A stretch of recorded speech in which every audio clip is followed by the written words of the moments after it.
Let's see how to configure the fire resistance check in Cype 3D.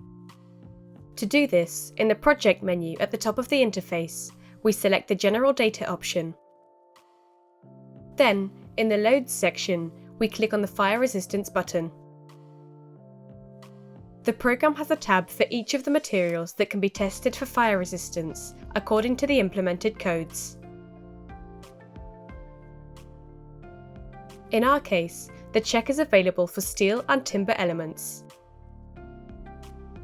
By default, this configuration will be applied to all the elements of these materials defined in the job.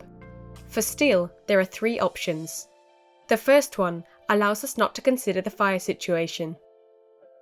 With the second option, we can check fire resistance. The code that appears here for the fire resistance check depends on the selected code for designing the structural elements of each particular material.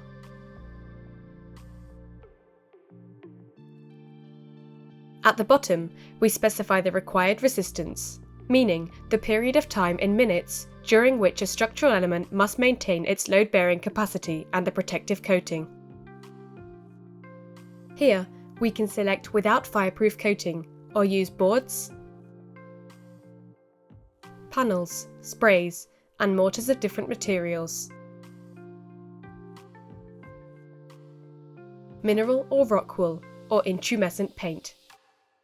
By clicking on the Show Detailed Information relative to the use of this dialog box button, we can consult a help table with the different protective coatings available for the steel elements and their density, conductivity, and specific heat values.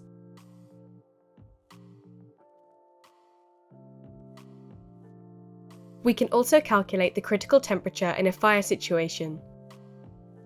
This is the temperature value that each section must reach for collapse to occur.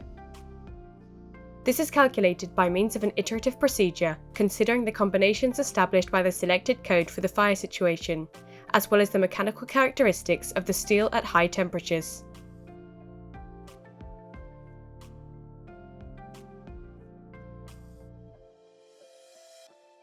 For timber, if we activate the Check Fire Resistance checkbox, as well as the required resistance, we define the surface protection.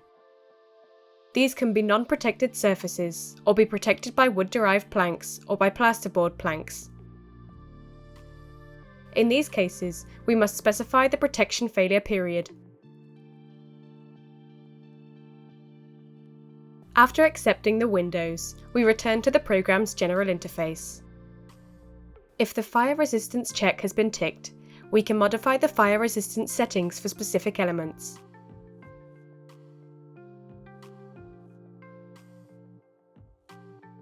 To do this, from the bar menu at the top of the interface, we select the fire resistance option. Then, we select the bars one by one with the left mouse button or use the crossing method, and press the right mouse button.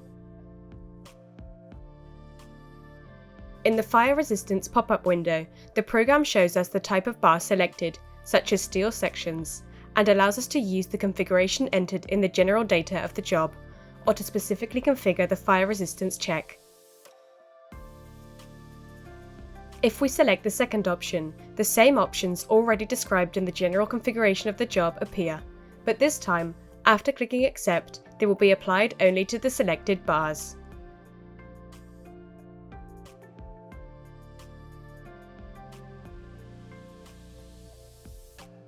This option allows us to check an information table when hovering over the bars where the defined fire resistance is specified and, if applicable, the type of protective coating.